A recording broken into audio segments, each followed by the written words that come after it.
I was going to ask you, Sure. when you were at K Rio, what songs were you spinning there, man? Back in 79. Oh my God. Bring Puro, my bill.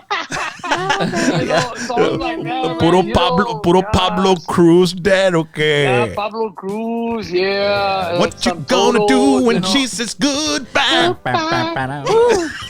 Man, those were the days, bro. Man. Good stuff, bro, man. Every time I hear that music, man, it throws me back to those days. Yeah, I have Set to some say great that, times. 78, 79, 77, I mean, there was some amazing music in that era and in those years. And, man, you got to spin that all. I remember growing up, I mean, it was KRGV and K Rio, and KRGV was a stronger AM station. Exactly. I think K Rio had a smaller signal, but a lot of people don't realize that the AM signal is really, really powerful. A 50,000 watt AM signal is probably maybe even more powerful than 100,000 FM watt, right? Yeah, it is. And actually, what happens is the AM signal actually travels farther because it skips.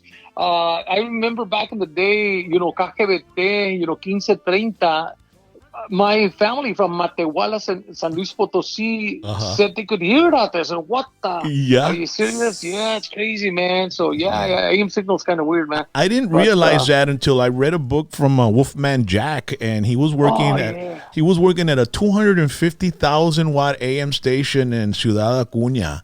All right, baby. Here we go with another call out of the stations. Can you dig it? Answer the phone, dummy. Pinky's Pizza. Yeah, listen, you got any more of those secret agent spy scopes? Hit parade on the stethoscope. No, the secret agent spy scope, man. That pulls in the moon, the stars, the planets, and the satellites, and the spacemen. You must have the wrong number, partner. If you want a jitter jive, bust around, fatty man. I used to love listening to AM radio at night because you could hear all these voices coming in from all over like South America, and I know, right? Yeah, dude. And I used to freak out, and I would when I would listen to the AM station as a child, as a kid, as a teenager, I would I would visualize the people that were talking from like Venezuela or Brazil or wherever they were, or deep Mexico.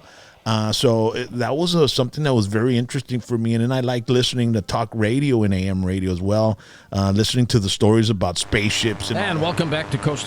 George Norrie with you. Our special guest tonight, John Fraser. He's a noted author and investigator. A couple of his books include Ghost Hunting, A Survivor's Guide, and Poltergeist, a new investigation into destructive. So it was, there's not a lot of mysteries around anymore. We've been to the moon more than 50 years ago.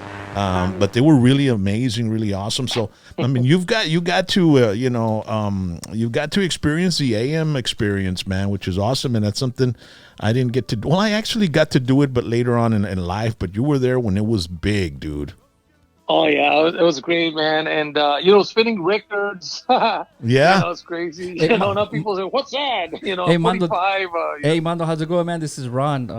Hey, James' Ron. son. Was it actual, when you say spinning vinyl, man, were you spinning vinyl? Like, you were throwing albums on there? Yeah. Or Oh, it heck yeah. We had Damn. walls of records, man. When I'd go into my shift, I'd go into the wall of records there at KIWW and at KRIO as well. And you'd grab your music, whatever the program director would program. At KRIO, it was more, like they had the songs, whatever you had to spin. At KIWW, it was at will, whatever you chose. You just had to go with the right category, whether it was a conjunto, a cumbia, mariachi, whatever the heck it was.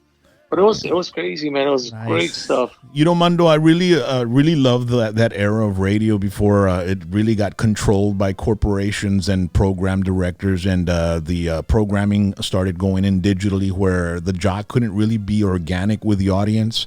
Right. And I was blessed enough to have been invited into the radio world by you.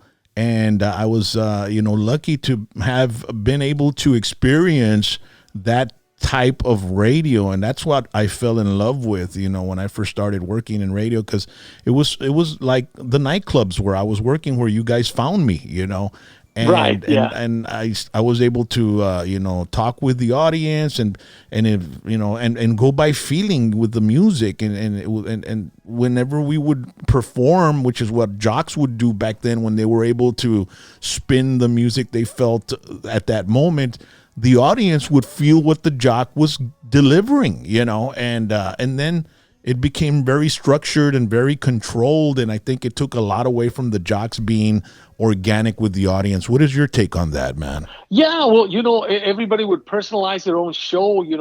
Basically, like you said, you went with your own feel, and so you had there was more personalization, I guess, in each one of the shows, musically, and certainly with your personality as well. And it was great. It's like working a crowd at a club, like remember back in Studio 4 days. Yeah. So it was awesome. People would call in and you'd play all the requests. I remember having receptionists at night just to take requests and dedications.